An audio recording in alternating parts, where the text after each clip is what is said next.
선생님께서 남편의 외도가 있을 때 항상 세 가지 중 하나를 선택하라고 하시잖아요. 네. 화합한다, 쇼윈도우로 산다, 이혼한다. 그런데 이제 이혼하고 나서 삶이 편안하지만은 않을 것 같아요. 네. 이혼을 하게 된다면 어떻게 해야 더 잘 살 수 있을까요? 네, 맞아요. 그 이혼하고 그 삶이 꼭 편하지만은 않습니다. 이혼을 하는 결정이 결혼 생활보다는 조금 더 행복하게 살기 위해서 하는 결정인데도 편하지만은 않아요. 일단 첫 번째 사회 시선 같은 경우에 이제 좀 불편할 수도 있고, 그리고 이제 자녀와의 문제. 자녀가 없는 경우는 괜찮은데 이제 자녀가 있는 경우에 자녀 문제 때문에 또 힘들 수도 있고요. 또 이혼 후에 느껴지는 감정들이 있죠. 예, 그런 것들. 또 이제 내가 풀지 못한 숙제들. 이혼하기 전에 뭔가를 해결해 놔야 되는데 그 해결이 안 된 상태에서 이혼을 하는 경우, 그런 경우에 좀 힘들죠. 이것 때문에 삶이 더 힘들어지는 경우들도 있습니다.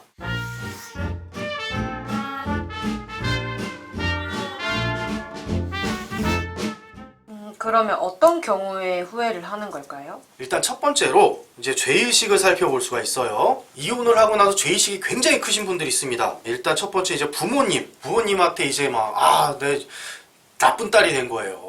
그리고 부모님이 네 이혼해서 내가 창피하다, 우리 집안에 너 같은 애가 왜 나왔냐, 막 이런 막 비난 섞인 얘기를 하시고, 또 거기에 대한 죄책감이 막 느껴지면서 그런 죄의식 때문에, 특히나 이제 또 자녀 때문에 죄의식이 있는 경우들도 있죠. 근데 자녀 때문에 죄의식이 있는 경우에는 특히 어떤 경우가 되게 심하냐면, 여성들의 경우에 이혼을 했을 때 아이들을 양육권을 내가 가지고 온 게 아니라 시댁의 양육권을 이제 넘기고 오는 경우들이 있어요. 그게 이제 재산 문제라든가 이런 경우들 때문에 판결이 그렇게 나는 건데, 양육권을 이제 전 남편 쪽에서 갖고 하고 아이들을 전 남편이 키우고 있단 말이에요. 그런 상태에서 이혼을 하게 되면 여성 입장에 죄책감이 엄청나게 커져요. 심한 경우에 우울증, 그래서 자살을 하신 분도 제가 뵀습니다. 제가 실제 자살을 한 분을 뵌 건 아니고 제 내담자의 가족분 중에 이혼을 하고 자살하신 분이 계셨어요. 그걸 못 견뎌서 그만큼 이제 우울증이 심해지는 거죠. 하지만 모든 정서는 긍정적 동기를 갖고 있기 마련입니다. 우리가 죄의식을 느끼는 이유는요, 좋은 사람이 되고 싶어서 그래요. 그래서 이들이 죄의식을 갖는 이유는 좋은 딸, 좋은 엄마가 되고 싶다라는 목적이 있겠죠. 근데 이런 생각을 해봅시다. 내가 죄의식을 갖는다고 좋은 딸이 되는 건가요?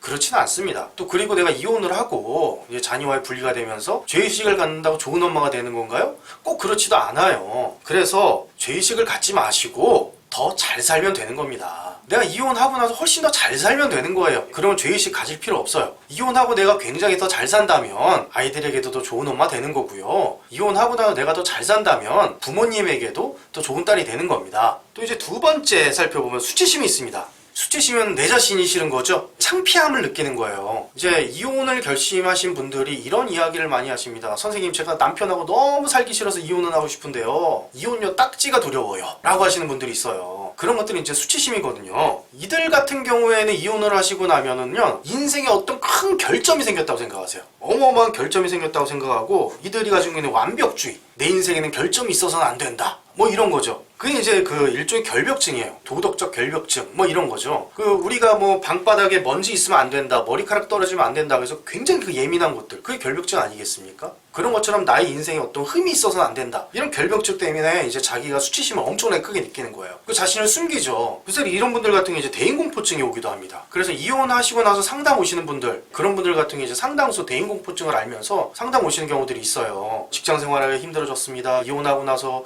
사람들을 만나기 두려워요. 이혼하고 나서 제가 막 더 숨고 싶어요. 일종의 대인공포증이에요. 내가 내 자신이 너무 싫어지니까 이제 사람들 앞에 내 모습을 드러내기가 싫은 거죠. 자, 그런데 이런 생각을 해볼게요. 이혼을 했다고 누군가가 손가락질을 한다면 그 사람이 이상한 사람 아니에요?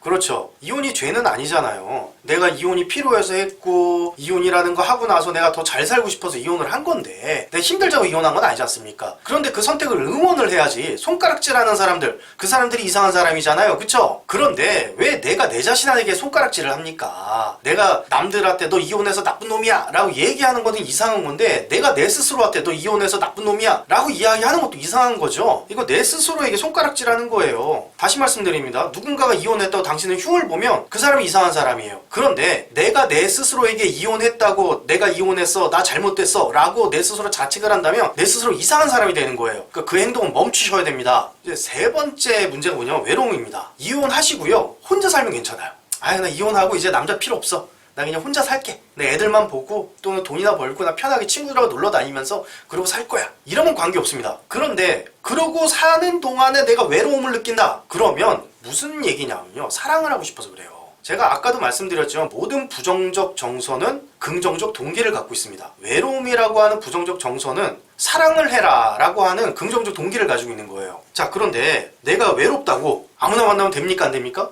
안 됩니다. 그러다가 내가 외로워서 이 외로움을 견디다 못해가지고 아무나 막 만나고 다니면요, 그러다가 내가 상간녀가 되는 경우도 있어요. 왜냐면은 이제 뭐 이혼을 했다 그러면 나이가 젊지는 않을 거 아닙니까? 그러면 홀로 사는 분들보다 결혼을 하신 남성분들이 더 많을 텐데, 그러다가 아무나 만나다가 내가 상간녀가 되는 경우 있어요. 그러시면 안 된다는 얘기죠. 그렇다면은 어떻게 해야 되느냐? 내가 외롭다, 내가 이혼하고 나서 외로움을 느낀다, 그럼 내가 사랑을 해야 된다라는 뜻인데, 그러면 첫 번째로 좋은 사람을 만나겠다는 생각을 하셔야 됩니다. 누구보다도 전 남편보다 더 좋은 사람을 만나겠다 라는 마음을 가져야죠. 똥차하고 벤츠 온다 라는 얘기로. 근데 벤츠가 와도 자기가 벤츠인 줄 못 알아보면 안 되는 거예요. 똥차를 보냈어요. 근데 벤츠가 왔어요. 근데 이게 벤츠인지 똥차인지 내가 구분할 눈이 없어. 그럼 벤츠도 못 하는 거죠. 그러니까 남자를 공부하셔야 돼요. 그 사람이 벤츠인지 아닌지 공부할 만한 눈이 생겨야 됩니다. 그래서 외롭다 그러면 이제 좋은 사람을 만나겠다, 남자를 공부해라. 그리고 나서 사람을 만나야 됩니다. 마지막 이제 네 번째가 뭐냐면, 이혼을 하시고 잘못된 길을 거두신 분들, 경제적 불안감들 때문입니다. 남성들과 다르게 여성들은요, 이혼을 하게 되면 경제적 불안감을 엄청나게 크게 느껴요. 이건 남자와 여자가 태생적으로 생긴 게 달라서 그래요. 경제적인 두려움을 여성이 훨씬 더 크게 느낍니다, 남성보다. 자, 그래서 이혼을 하게 되면 경제적 불안감을 굉장히 크게 느끼고, 이 불안감 때문에 이혼을 못 하시는 분들도 꽤 많아요. 자, 그러면 이 경제적 불안감을 느껴서 어떻게 잘못된 행동이 나오냐면, 아무 일이나 하고 아무 사람이나 만나는 경우들이 있습니다. 즉, 돈 주는 남자 그냥 만나는 거예요.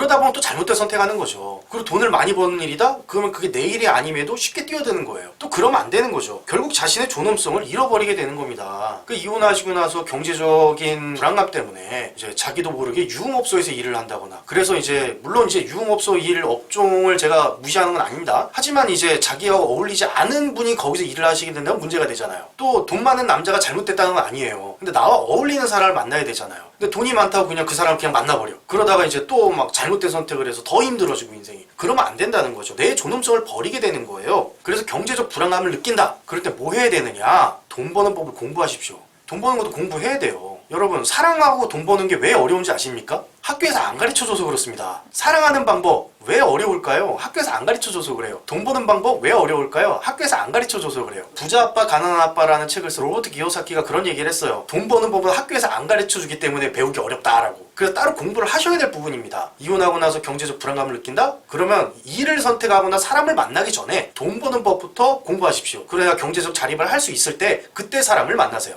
그러면은 남자를 공부하라고 아까 전에 말씀을 해주셨는데, 네. 남자 공부는 어떻게 하나요? 남자 공부는 심리학을 공부하는 게 좋습니다. 그리고 제일 좋은 심리학이 진화심리학. 진화심리학을 공부하시면 남녀의 차이를 명확하게 이해하실 수 있을 거예요. 또는 조금 더 구체적으로 보고 싶다? 그러면 사회심리학을 공부하시면 됩니다. 그러면 이때까지 말씀해주신 걸 정리를 한번 해주셨으면 좋겠어요. 네, 이혼하신 목적 자체가 더 잘 살고 싶어서 이혼을 하셨을 겁니다. 하지만 이 네 가지를 갖고 계시면 오히려 이혼하고 삶이 더 힘들어집니다. 첫 번째가 죄의식이에요. 죄의식 내려놓으세요. 죄의식 갖고 계신다고 좋은 사람 되는 거 아닙니다. 두 번째 수치심입니다. 내가 내 스스로에게 손가락질해서는 안 됩니다. 세 번째 외로움이에요. 외로움은 사랑해야 돼요. 그러기 전에 남자를 공부하고 사랑을 하십시오. 네 번째 경제적 불안이죠. 돈 버는 법을 공부하셔야 됩니다. 경제적 자립이 있을 때 누군가를 만나고 직업을 선택하십시오. 오늘 얘기를 듣고 이혼하신 여성분들이 더 행복하게 삶을 살아갔으면 좋겠네요. 네, 좋은 말씀 감사합니다. 감사합니다.